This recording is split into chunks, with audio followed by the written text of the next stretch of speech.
Standard 6, Subject History, Lesson number 10, Ancient India Cultural. Part 2, Treatise on Grammar. Ashtadhyayi, written by the grammarian Panini, is considered to be the standard work on Sanskrit grammar. Patanjali wrote Mahabhashya.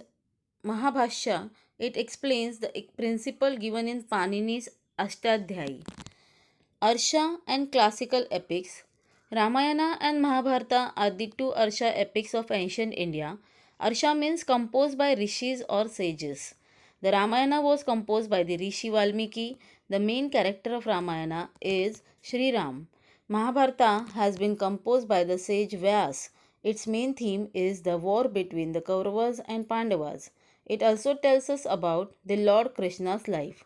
The Mahabharata provides a comprehensive picture of the various human sentiments and emotions and their consequences. Sometimes there is such a period in the history of language, literature, and arts that its glory remains undiminished even later on. The art, literature, etc., produced in such a period is said to be classical. Raghuvansha and Kumar Sambhava by Kalidasa, Kiratar Junia by Bharavi, and Shishupal Vad by Magha are well known compositions of the ancient period written in classical Sanskrit. Theatre. India has an ancient tradition of telling a story through songs, music, and dance. These arts have been discussed in great detail in the Natya Shastra by Bharat Muni. When these arts are presented, with supporting dialogues, they are known as theatre.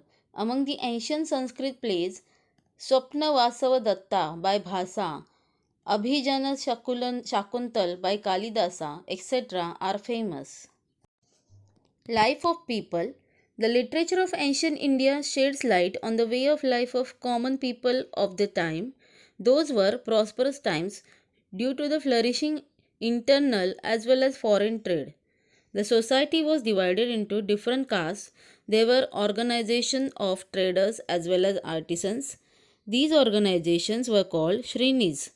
Trade was carried out by the sea as well as land routes. Indian goods like fine textiles, ivory, precious stones, spices, beautifully made earthen pottery were in great demand in foreign countries. The main crops were rice, wheat, barley, and lentil, that is masoor. The diet of the people included food items made from these besides meat, fish, milk, ghee, and fruits. The people mostly wore cotton garments, though silk and woolen garments were also worn. Their clothes resembled today's dhoti, uparne, mundase, sari, etc. The concept of stitching clothes was introduced in India during the Kushana period. Science. Medicine. Indian medical science is known as Ayurveda. It has a very old tradition. It seeks to understand the symptoms of an illness, its diagnosis, and treatment. Also, much thought has been given to the prevention of illness. Jivaka was a well known Vaidya at the court of the king Bimbisara. The Charaka Samhita contains detailed information about clinical diagnosis and pharmacy. It was written by Charak. The famous surgeon Sushruta was discussed the diagnosis of different ailments and their remedies in his treatise, the Sushruta Samhita. The importance of this text is that it discusses the different causes leading to injuries, fractures, their types, and the various types of surgeries required for them. The text was translated into the Arabic language and was called Kitab-e-Susud. Vagbhatta also wrote many books on medical science. The Ashtanga Sangraha and Ashtanga Hridaya Samhita are the most important of them. The Buddha Bhikkhu Siddha Nagarjuna in his book Rasaratnakara describes various chemicals and metals. Thank you.